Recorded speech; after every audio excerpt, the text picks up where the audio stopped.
Guys, thank you so much for staying connected and welcome back. I sure hope this video finds you in good health, especially given the ongoing crisis. In today's video, I would like us to discuss how to survive during and after this crisis as an international student.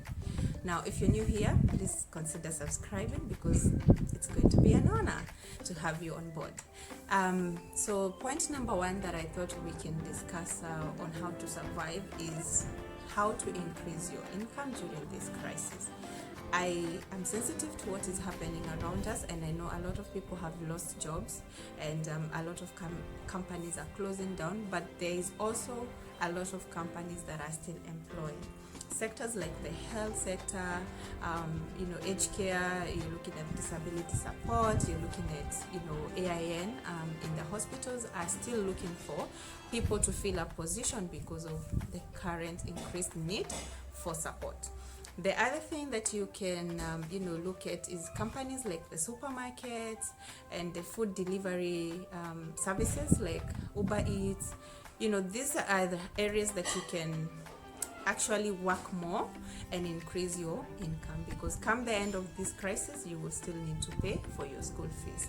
Another way for you to increase your income is have a look at websites that allow you to work from home. So I'm talking about Upwork, I'm talking about Fiverr. I'll leave the links in the description section for you to go and have a look. So these websites are really nice. They allow you to use your skills and talents from the comfort of your home. We're talking things like editing a book, editing and reading through someone's assignment, running an errand for someone who is not able to, and then you get paid for the service. So that means at the end of the month you'll have made an extra $1. The other thing that I thought will be really nice for us to discuss is how to reduce your daily living expenditure. We're talking about things like rent and food and shopping.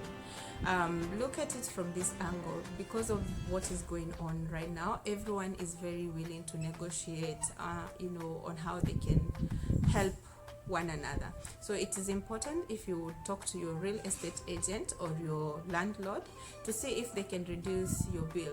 Even if they reduce your rent from like $100 to $90 or $80, trust me, that will go a long way to increase your income, because at the end of the month you have saved something like $80. So if say they took out 20, that's 20 times 4, and then you can use this money for food, and you can use whatever you were using for food before, you can save it.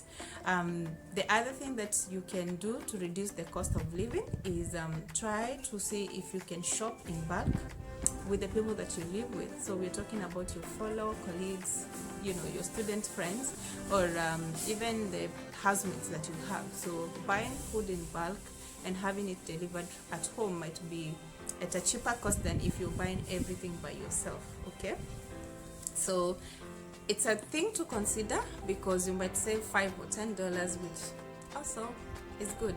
They said haba na haba hujaza kibaba.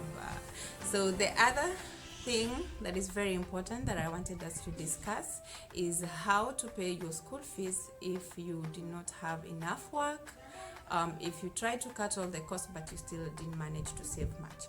So there's something called superannuation. Currently is an equivalent of NSSF back in Kenya. So this is money that gets deducted from your pay before you even receive your money at the end of your work time. So depending on how often you're paid, so this will be fortnightly, monthly. We don't have so much of monthly pays in Australia. We just have a lot of weekly and fortnightly. So superannuation is deducted every time you make an earning, and this goes to towards your pension at the end of your work life. I know this is like an emergency fund and you should not be considering it, but I wouldn't want to be in a position where the government, the immigration is asking me to leave the country because I haven't paid for my school fees.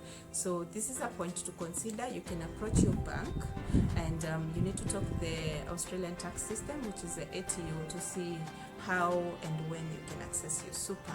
I hope you found this video useful. Please do not forget to subscribe, and I will see you in our next video. Bye.